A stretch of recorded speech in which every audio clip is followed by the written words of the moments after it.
I'm thinking about my old friend Bill Zahner today. He passed away recently. We're having a memorial service for him this weekend. And that's probably why he's on my mind a lot. He was a good friend. And he spent many, many miles out here in the Big Bend area. He loved it. He was an artist. Came out here about twice a year over the last 50 years. We've also been many miles on the road on the motorcycles. We've been to Sturgis twice. We've been all through Colorado, and some of the best times of my life have been with Bill on the road on our motorcycle trips. And over the last 3 years, we've been doing a series of videos with Bill for his legacy, sharing his wit and wisdom. And I ran across one this week that I think is particularly relevant for this week. It's about Valentine's Day. And so I wanted to share it with my current subscribers and hopefully some future subscribers. I think it's a nice little thought for Valentine's Day. So I want you to meet my friend Bill Zahner, and I'll be sharing some more of his videos this week. This is a special about Valentine's Day, which is next week. Gentlemen, don't forget. Girls like to be remembered on Valentine's Day. Let me read you one that I wrote to my dear little wife, let's see, in 2003, which is 12 years ago. This applies more now than it did then. I start with a quote from Shakespeare. Love looks not with the eyes, but with the mind, and therefore is winged Cupid painted blind. Shakespeare, Midsummer Night's Dream, 1595. An appropriate quote for a Valentine, I think. This Valentine's Day will be the 50th at that time since I first laid eyes or mind on the woman I had somehow the good sense to recognize as my permanent Valentine. Although when one is racing through one's 20s, one is only very fortunate if one's choices of Valentines turn out to be permanent. I believe that making everlasting choices about one's mate when one is a child is purely a matter of luck. You can only, sadly, refer to the national divorce rate. Well, so much said on that account. I myself did indeed get lucky. That's in capital letters. My Valentine is loyal, loving, tolerant, forgiving.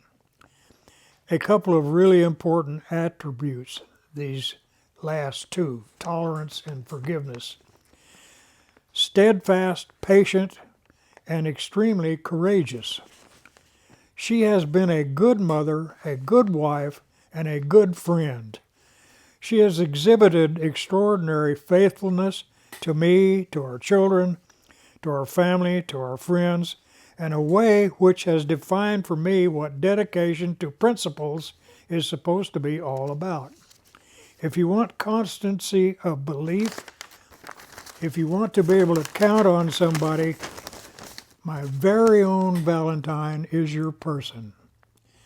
The cliche about somebody being one's rock has proven out over the years and decades of our acquaintance to epitomize for me the value of actually having a rock. And now, of course, it's even more necessary for me to have my rock/Valentine. One is spoiled as one realizes that one can be a better person by wanting to be a rock oneself, aspiring to rockhood, as it were. Another obscure but appropriate quote. Get married in any case. If you happen to get a good mate, you will be happy. If a bad one, you will become philosophical, which is a fine thing in itself. Socrates said that. The relationship I enjoy with Ms. Elaine, my wife Valentine of 48 and a half years, has, of course, changed as we've battled with life and kids and each other. It has to. It cannot stay the same. If we hadn't changed and accepted that change, we would probably have added to the statistics of separation years ago.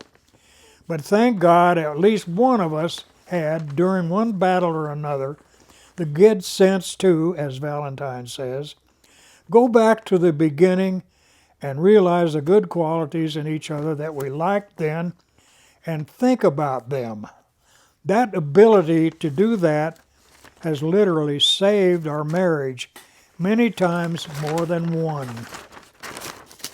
I'm fairly certain my Valentine will chide me for overdoing it in composing this piece.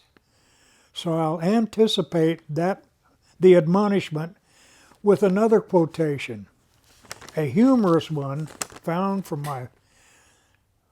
one of my favorite humorous quotation people, Ogden Nash, in the hope it will distract her.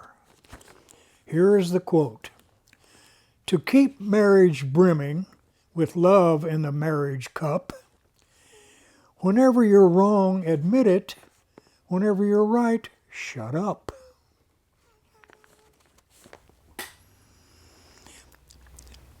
That's the Valentine, and I offer it to all you guys out there who don't know what to do for Valentine's Day, other than candy and flowers, which is always nice. You can't go wrong with that. But in order to really butter them up and get them on your side, making points for yourself, use this. You insert your own number of years. As of now, this Valentine's Day will be my 60th since I first laid eyes or mind on a woman I had somehow the good sense to recognize as my permanent Valentine. You're welcome. Now ain't she sweet? Seen her walking down the street.